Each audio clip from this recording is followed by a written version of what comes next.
일찍이 존 F. 케네디는 우리가 전쟁의 위기에서 이 세상을 구출하지 아니하면 언젠가는 전쟁이 우리에게 종말을 선사할 것이다 라고 말했습니다. 전쟁이라고 하면 정말 그 전쟁은 우리는 겪어보지는 저는 않았지만 참 비참하다는 그런 느낌은 얼마든지 가질 수가 있습니다.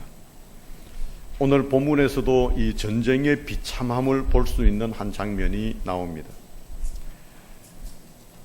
아람 나라는 본래 셈의 아들들로 그 후손은 유목민이었습니다. 후에 그들은 부족을 이루어서 북으로는 타우로스 산맥으로 해서 동으로는 카볼강으로 남으로는 아라비아 사막으로 서는 팔레스틴의 레바논 산맥을 경계로 하는 강대국을 형성했습니다. 열왕기하 5장에 나오는 나아만의 얘기가 나옵니다. 이 나아만은 이 아람 나라의 군대 장관이었습니다. 그가 이 나병에 걸렸을 때에 아람 나라 왕이 이스라엘 그 당시에 여호람 왕에게 편지를 써서 보냈습니다. 당신이 내가 보낸 나의 신하 이 나아만의 병을 당신이 고쳐 주시오. 여호람 왕이 그 편지를 받아들고 자기 옷을 찢으면서 내가 어찌 하나님의 간대 능히 사람을 죽이고 살릴 수 있겠느냐. 그가 사람을 보내어서 나병을 고치라고 하는 이것은 왕이 틈을 타서 나로 더불어 시비하려고 하는 것 아니냐. 그래서 그 편지를 받아들고 자기의 옷을 찢으면서 그렇게 말한 적이 있습니다. 여러분, 이 말씀에는 아람 나라가 그만큼 강력한 나라였다는 것입니다. 그 아람 나라의 베나닷 왕이 이스라엘의 전 국토를 유린한 이후에 이제 사마리아 성을, 수도인 사마리아 성을 포위를 해버렸습니다. 여호람 왕의 항복을 받기 위해서 사마리아 성을 포위를 완전히 해가지고는 사마리아 성에 이 유통되어지는 물자를 다 막아버렸어요. 차단시켜버렸어요. 그리고는 날이 지금 계속 갑니다. 식량이 떨어집니다. 먹을 것이 없으면 이제는 굶어 죽게 되어지는 것입니다. 계속적으로 식량이 차단되어지니까 얼마나 비참했는가. 그 당시의 상황을 열왕기하 6장 24절 이하에는 이렇게 묘사합니다. 몇 날 며칠을 굶주리다가 도저히 못 견딘 그러한 여인이 제안을 합니다. 오늘은 당신 집 아이를 죽여서 우리가 먹자. 내일은 내 집 아이를 내가 내놓겠다. 이런 상황이 전개되는 것입니다. 배고픔을 견디지 못해서 함께 자기의 자식들을 삶아 먹는 그런 지경에 이르렀습니다.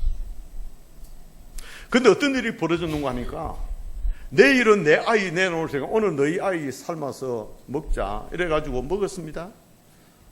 하룻밤이 지났습니다. 자기 집 아이를 안 내놓는 거예요. 그러니까 이 부인이 사기를 당했잖아요. 오늘은 자기 집 아이를 내놔야 되는데 안 내놓고 이러니까 왕에게 그 사실을 고소한 그러한 일도 일어납니다. 얼마나 비참합니까? 자, 이렇게 지금 어려운 와중에 오늘 본문에 나오는 네 사람이 등장하는데, 네 사람이 본문에 등장하는데 나병 환자 네 사람이 등장합니다. 이 사람들은 비록 자기의 동족들로부터 나병 때문에 버림을 받은 사람들이지만 자기들도 생명을 가지고 있으니까 죽기는 또 이렇게 죽지 않으니 이것도 안타까운 거예요. 그러나 살 길도 또 막연합니다. 그렇다고 가만히 앉아서 굶어 죽을 수는 없는 형편입니다. 자, 움직여도 죽고 가만 앉아 있어도 죽고 이러도 죽고 저러도 죽고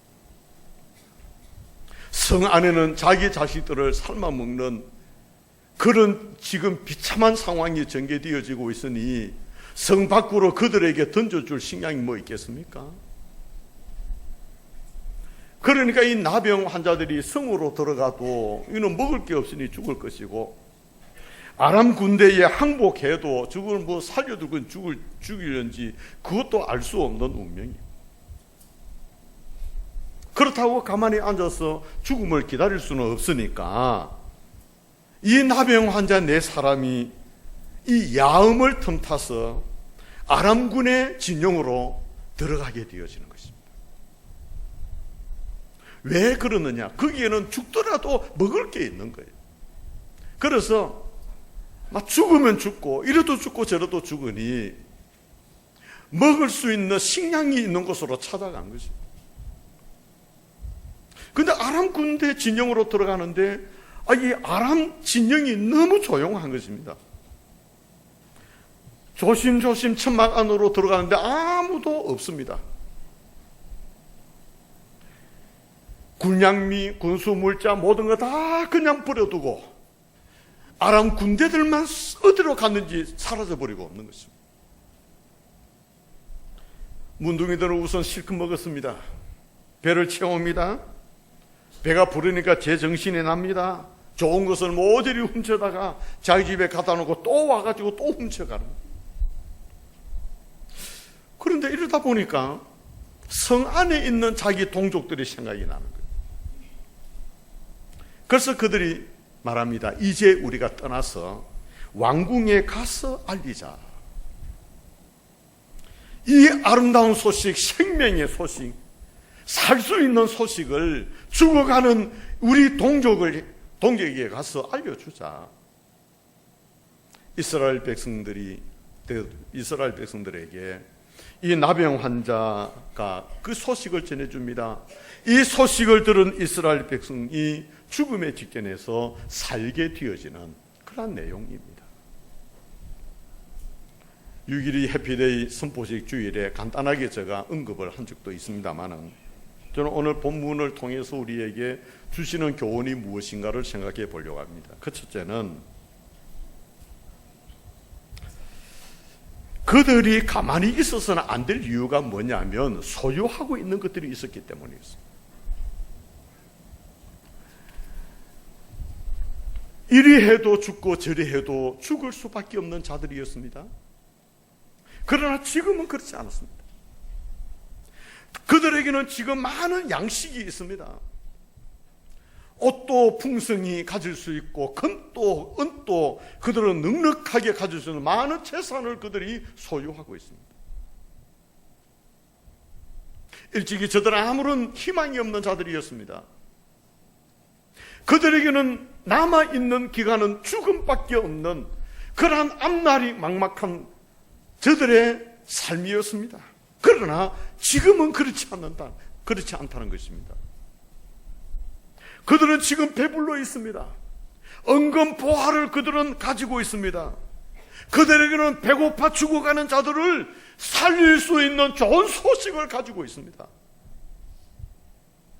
그들에게는 자기 자식을 살만 먹을 수밖에 없는 그 비극에서 구원해낼 수 있는 양식이 있고 좋은 소식이 저들에게 있습니다. 가만히 있어서는 안 되잖아요. 이 좋은 소식을 저들에게 가서 전해주어야 될 자들이지 않습니까? 본문 9절 말씀해 보시죠. 나병 환자들이 그 친구에게 서로 말하되 우리가 이렇게 해서는 아니 되겠도다. 오늘은 아름다운 소식이 있는 날이거늘 우리가 침묵하고 있도다. 만일 밝은 아침까지 기다리면 벌이 우리에게 미칠지니 이제 떠나 왕궁에 가서 알리자 하고. 여러분, 당연한 말입니다. 잠잠할 수가 없는 것입니다. 잠잠해서도 안 되는 상황입니다. 어서 가서 알려야 되죠. 여기에 양식이 있습니다. 무진장하게 양식이 있습니다. 알려줘야 되잖아요. 여기 오면은 삽니다. 만약에 저들이 자기들만 배불리 먹어서 우리의 생명을 유지했다, 그렇게 해서 잠잠하고 저들만 기뻐한다고 하면 그 성중에서 죽어가는 자들을 만약에 내버려 둔다면 이들이 얼마나 나쁜 자들이냐.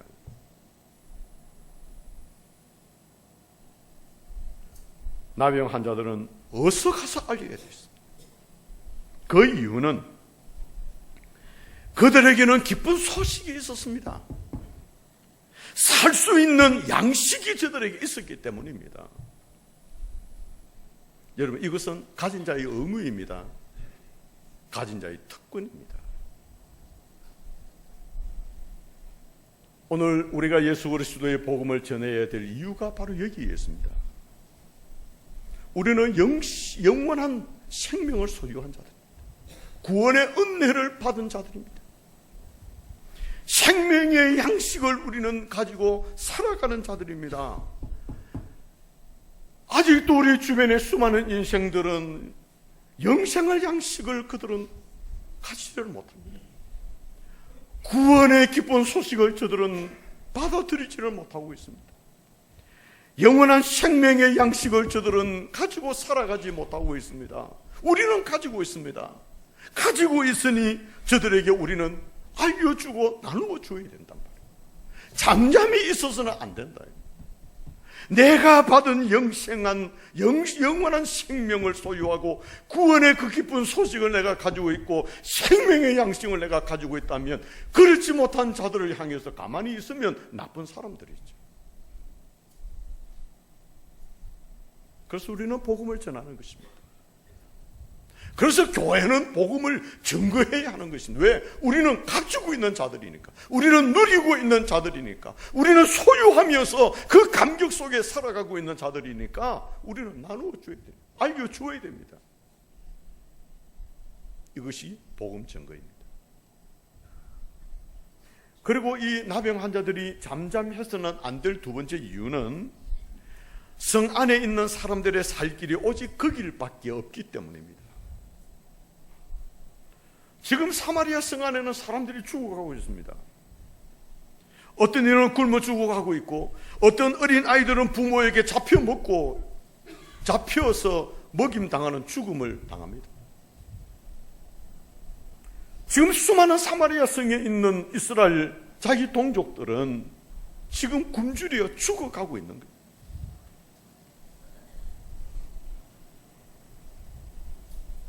그런데 죽을 수밖에 없는 그들에게 살 길이 있다는 소식을 가진 자들이 있었습니다. 그들이 누굽니까? 바로 네 명의 나병 환자들이었습니다. 성 안에 있는 사람들을 살릴 수 있는 소식을 가진 사람들, 이들이 바로 나병 환자들이었습니다. 그 소식, 이것은 죽어가는 사람들에게는 절실한 그러한 소식이었습니다. 자신들은 배불러 있고 원수들은 다 물러가 버렸다. 여기에는 살 길이 있다. 그 생명의 소식 그들이 가지고 있습니다. 그러니까 저들이 더 이상 지체해서는 안 되는 것이죠. 성 안에 있는 사람들에게 절대 필요한 소식. 그 소식은 알고 있어야 될 소식이 아니고 필요한 이에게 전해줘야 될 소식을 이 나병 환자들이 가지고 있었습니다. 여러분, 예수 그리스도의 십자가의 사건은 우리가 알고 있어야 될 소식이 아닙니다. 우리가 받은 구원의 이 소식은 우리가 알고 있어야 될 소식이 아닙니다. 우리가 가지고 있는 영원한 생명의 그 소식은 나만이 누리고 있어야 될 그런 소식이 아닙니다. 전해야 될 구원의 도리입니다. 오늘 또 이 구원의 도리를 몰라 죽어가는 생명들이 얼마나 우리 주변에 많습니까? 그들에게 복음이 필요한 거예요. 듣든지 아니 듣든지 나는 알고 있으니까, 듣든지 아니 듣든지 나는 그것을 가지고 있으니까 그들에게 전해줘야 돼요.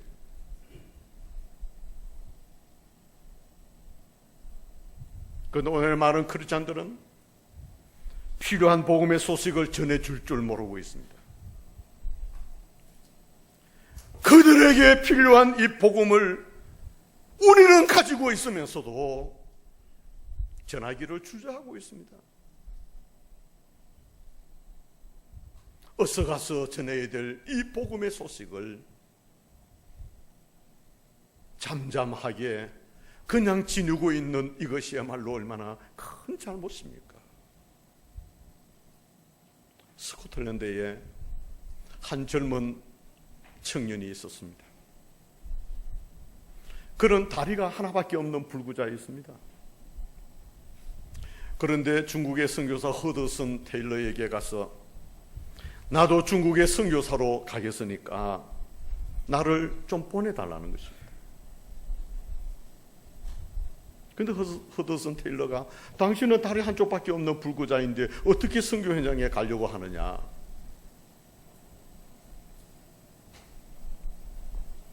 그렇게 물었을 때 그 청년은 두 다리가 성한 사람이 가지 아니하려고 하니까 나라도 가야 되지 않겠느냐? 두 다리가 성한 사람이 가지 아니하느니 다리 한쪽이 없는 나라도 가야 되지 않느냐? 나를 보내달라고. 존 번연은 복음을 전한다는 죄 때문에 12년 동안 감옥에 갇혀 살았습니다. 한 분은 간수가 그에게 말합니다. 너희가 밖에 나가서 전도만 하지 않는다면 오늘이라도 내가 내보낼 수 있다. 그래 할 수 있느냐? 존 번연은 대답합니다. 당신이 오늘 나를 내보내준다면 오늘부터 나는 복음을 전할 것이다. 여러분들, 오늘 우리의 입에 이 복음 증거가 있어야 돼요. 오늘 우리의 가슴 속에 이런 열정이 있어야 되잖아요. 어떻게 하나님의 나라가 확장되어 갈 수 있고 어떻게 하나님의 교회가 성장해 갈 수 있습니까? 이런 중심을 가지고 이 뜨거운 열정을 가지고 이 복음을 증거하는 성도들이 있는 교회야말로 하나님이 그러한 교회들을 통해서 하나님의 거룩한 나라가 확장되도록 만드실 것이고 그들이 섬기는 교회가 성장하게 될 것인데 이것이 우리 양산교회가 되어야 될 줄로 믿습니다. 세 번째, 그들이 기쁜 소식을 전해야 될 이유는 다가오는 위험 때문이었습니다.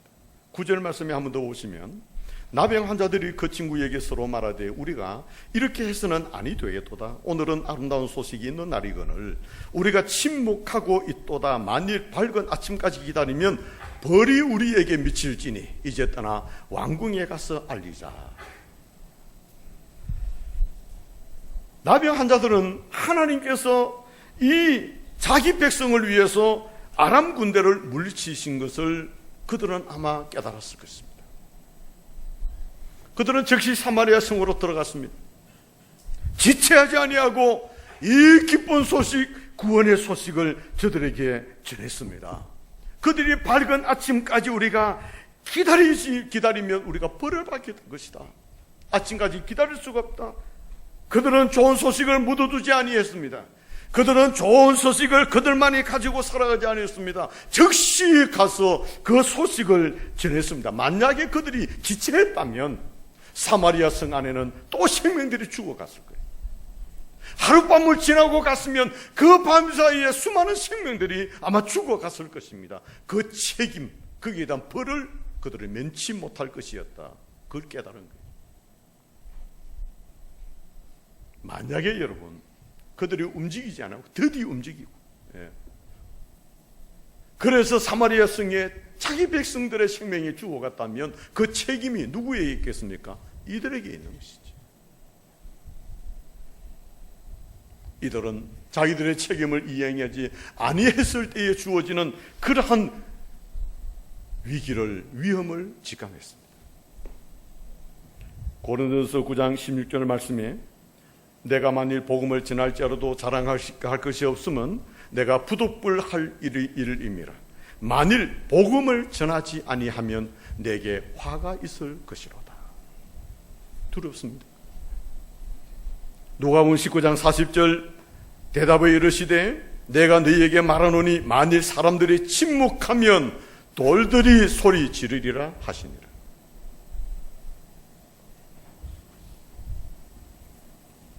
구세군의 창시자인 윌리엄 부스는 젊은 시절에 젊은 청년의 때에 열심히 있었습니다마는 그는 구원받은 자나 구원받지 못한 자들에 대해서는 무관심했습니다. 열심은 있었지만. 그러던 그가 죽어가는 영혼에 대한 열정, 그 열심을 가지게 되어진 계기가 있었습니다. 그것이 바로 환상 중에 천국을 다녀온 후부터라고 간증문에서 그는 기록하고 있습니다. 간증문에서 기록합니다. 환상 중에 천국을 다녀온 것입니다. 간증문에 기록해 놓은 것입니다. 중병에 걸렸어요. 그가 젊은 시절에 중병에 걸려가지고 이제는 죽었다라고 이제 사람들이 생각하고 그 곁에서 울기도 하고 그의 생명을 하나님 앞에 위탁하는 기도도 하기도 하고 다 그랬습니다. 그런데 그 시간대에 이 윌리엄 부스가 천국에 간 것입니다. 천국에 가보니까 너무너무 부끄럽고 너무너무 죄송해서 할 수만 있으면 다시 지상으로 되돌아가고 싶은 마음뿐이었다고 그는 간증했습니다. 한 사람이 자기를 찾아왔습니다. 그리고는 자기에게 묻습니다. 내 독자 아들이 있는데 당신의 친구이지 않느냐? 그 친구에게 복음을 전했느냐? 전하지 않았습니다. 저 친구는 예수 믿을 그런 친구가 아니기 때문에 아예 복음의 대상에 제외시켜버렸고 그 친구에게 복음을 전한 적이 없었습니다. 그런데 그 아버지가 불의의 사고로 천국에 와서 자기 아들을 윌리엄 부스에게 묻는 것입니다. 당신이 복음을 전해보았느냐?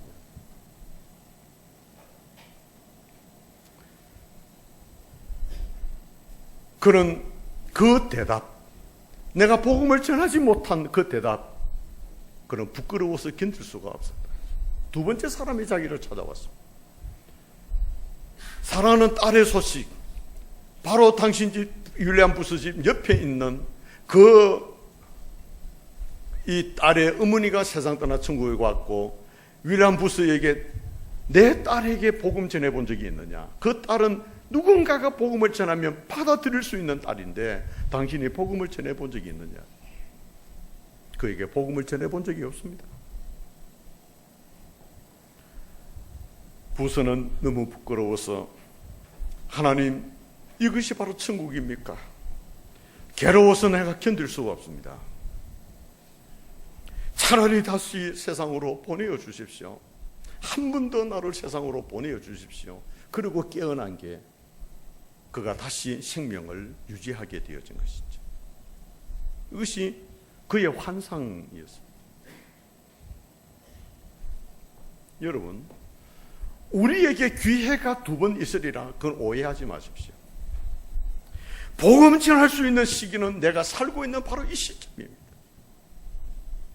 가서 이 기쁜 소식을 우리 주변에 있는 사람들에게 전해야 될 이유가 무엇입니까? 그 이유는 우리에게 반드시 있습니다. 왜냐니까 그 이유는 내가 복음을 소유하고 있기 때문에. 오늘 저와 여러분들이 이 복음을 소유하고 있기 때문에 복음을 전해야 되어지는 것이고, 이 복음은 저 죽어가는 자들에게 절대적으로 필요하기 때문에 우리가 이 복음을 전해야 하는 것이고, 이 복음을 전하지 않으면 나에게도 역시 화가 미칠 줄 안다고 하면 이 복음을 전하지 않으면 안 된다.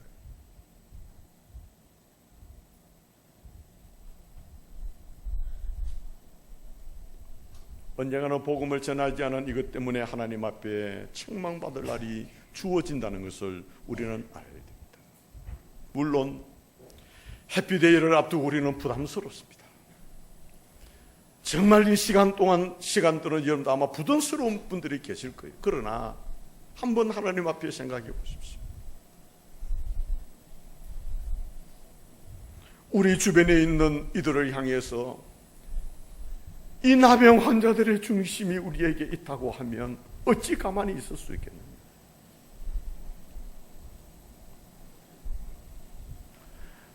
그들의 이름이라도 알고 그들을 위해서 기도라도 해야 되고, 한 번이라도 그들을 한번 고민해보고.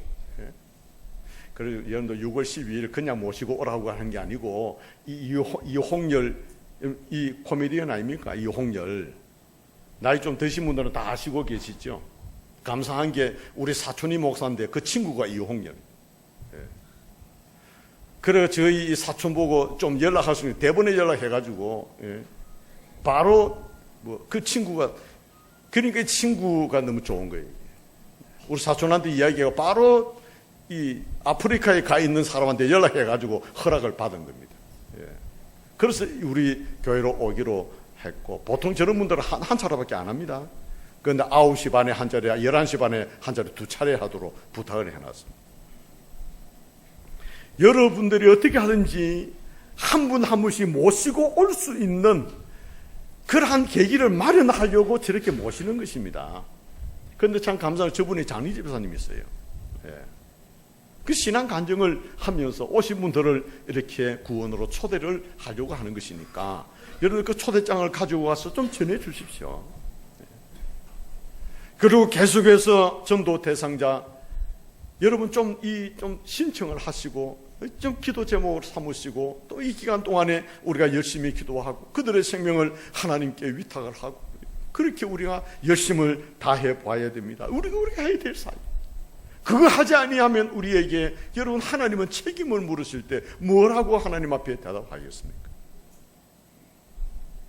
사랑하는 성도 여러분, 이제 우리는 떠나가서 알려야 합니다. 양산각 지역으로 가서 알려주는 이 복음 사역에 우리 모든 성도들이 한 마음으로 동력하는, 그래서 6월 12일이 하나님께서 구원하시는 구원의 그 영광, 그 은혜를 우리가 함께 누리고 감사하며 감격하는 그날이 되도록 기도하며 함께 이 일에 협력하여 아름다운 구원의 역사를 이루어가는 이러한 교회의 사명을 다하는 일에 우리 온 성도들이 함께 동참할 수 있기를 주님의 이름으로